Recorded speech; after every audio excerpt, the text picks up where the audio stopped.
नमस्कार। निःशुल्क ज्योतिष परामर्श केंद्र में आप सबका स्वागत है। जैसे कि हमने जीवन के आधार और भाव कर्म को जाना, आज हम कुंडली का 8वां भाव को समझने का प्रयत्न करते हैं। क्योंकि अक्सर आपने सुना होगा कि 8वां भाव जो है वह मृत्यु, दुर्घटना, छिपे रहस्यों एवं जीवन में अचानक से घटने वाली घटनाओं का, जीवन में बहुत बड़ा परिवर्तन लाने का भाव माना जाता है। और ये बड़ा डराता भी है, भयभीत करता है कि क्या जीवन में 8वां भाव एक्टिव होने पर कोई बड़ी समस्या आने वाली है।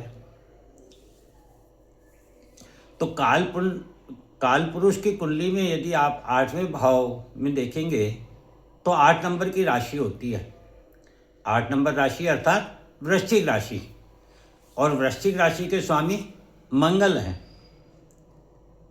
यह अग्नि तत्व की राशि है, जल तत्व की राशि है, और स्थिर स्वभाव होता है इसका प्रतीक चिन्ह बिच्छू है।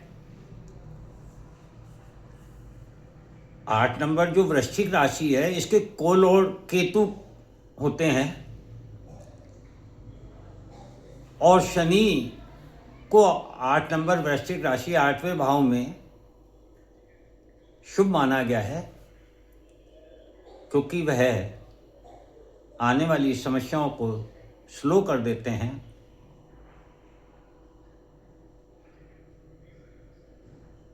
इसलिए शनि को यहाँ अच्छा माना गया है। सबसे पहले हम यहाँ मंगल को समझते हैं। मंगल आप जानते हैं अग्नि तत्व का कारक ग्रह है, ऊर्जा गति का कारक ग्रह है। ग्रहों में सेनापति है मंगल। हमारे शरीर में बहता रक्त मंगल है। सेनापति रक्षक होता है, जो सीमाओं की रक्षा करता है, नियम और कानून की पालना कड़ाई से, शक्ति के साथ करवाता है। सेनापति युद्ध करता है और समाज को सुरक्षा प्रदान करता है। जल तत्व की राशि है वृश्चिक राशि। जल में अग्नि ऊर्जा होगी तो वह जल को गर्म करेगी। जब जल गर्म होगा तो वह जल वाष्प में परिवर्तित होगा। इसी प्रकार से हमारे शरीर में भी 80% जल है और 8% रक्त है, जो शरीर को गर्म रखता है एवं शरीर को कर्म करने के लिए गति देता है, ऊर्जा देता है। वृश्चिक राशि स्थिर स्वभाव की है। अब मंगल तो गति का कारक ग्रह है और राशि स्थिर स्वभाव की है, तो ये बताती है कि शरीर की गति को शांत करके, स्थिर करके ही चिंतन, मनन, प्लानिंग और साधना की जा सकती है। वृश्चिक राशि का प्रतीक चिन्ह बिच्छू है। बिच्छू जमीन या मिट्टी के अंदर पाया जाता है और स्वयं की रक्षा हेतु आक्रमण करता है, जो बताता है कि मानव को अपनी ऊर्जा को भीतर की ओर शांत स्थिर करके चिंतन मनन के साथ जीवन की प्लानिंग बनानी चाहिए।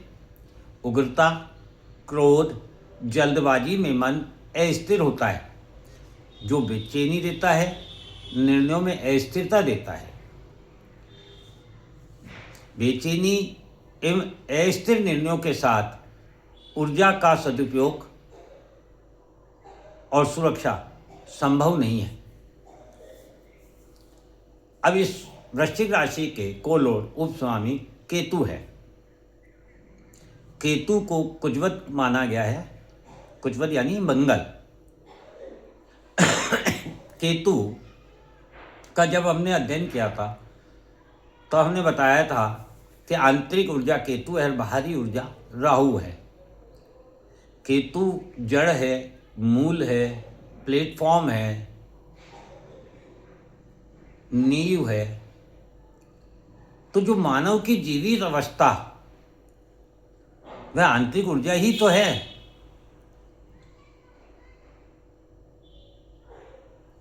शनि ग्रह को यह शुभ माना गया है, तो शनि ग्रह अंधेरा है क्योंकि वहाँ सूर्य का प्रकाश नहीं पहुँचता, ब्रह्मांड में सबसे दूर स्थित है, वहाँ सूर्य की ऊर्जा नहीं पहुँचती, इसलिए जल वहाँ जम जाता है, बर्फ का रूप ले लेता है, अतः वह शीतल भी है। शनि भूमि भी है, शनि कर्म भी है। शनि ग्रह मानव को यहाँ शीतल शांत स्थिर रहते हुए कर्म के द्वारा अपने भीतर के अंधेरे में प्रकाश के द्वारा जमी हुई बर्फ को पिघलाने अर्थात कठोरता को निर्मलता में बदलने के लिए प्रेरित करते हैं। आठवां भाव समझते हैं। आठवां भाव जैसा कि हम जानते हैं, सुनते हैं, समझते हैं कि आठवां भाव से मृत्यु देखी जाती है। तो मृत्यु जहाँ से देखी जाती है, जीवन भी वहीं से ही देखा जाता है। जीवित अवस्था का निर्जीव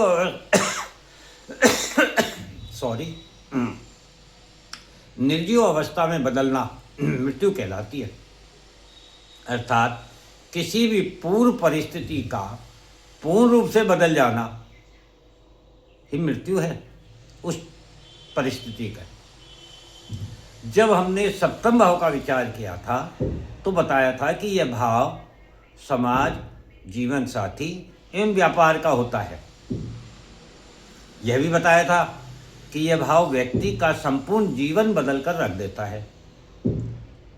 यह भी बताया था कि 1 से 6 भाव तक हमारे पूर्व जन्म के कर्मों से संबंधित है और 7 भाव से 12 भाव तक इस जन्म के कर्मों से संबंधित है।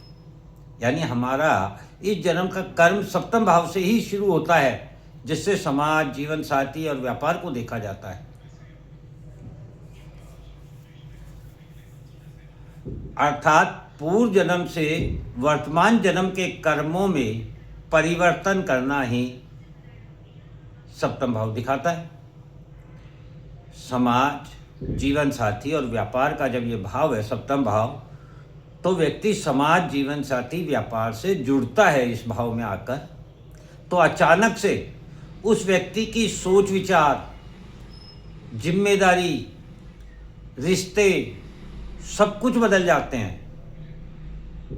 शादी के बाद लड़का हो या लड़की, लड़का समाज में अपना अस्तित्व बनाता है, रिश्तों में परिवर्तन होता है और स्वयं के नाम से जाना जाता है, स्वयं की पहचान होती है। लड़की अपना मायका छोड़कर ससुराल जाती है, नए रिश्तों से जुड़ती है, नए संबंध बनते हैं, नई जिम्मेदारियां मिलती हैं और प्रकृति के लिए एक नए सृजन के लिए तैयार होती है। इसी को पूर्व की परिस्थितियों, जहाँ सब कुछ बदल जाता है, उसी की पूर्व की परिस्थितियों की मृत्यु कहते हैं।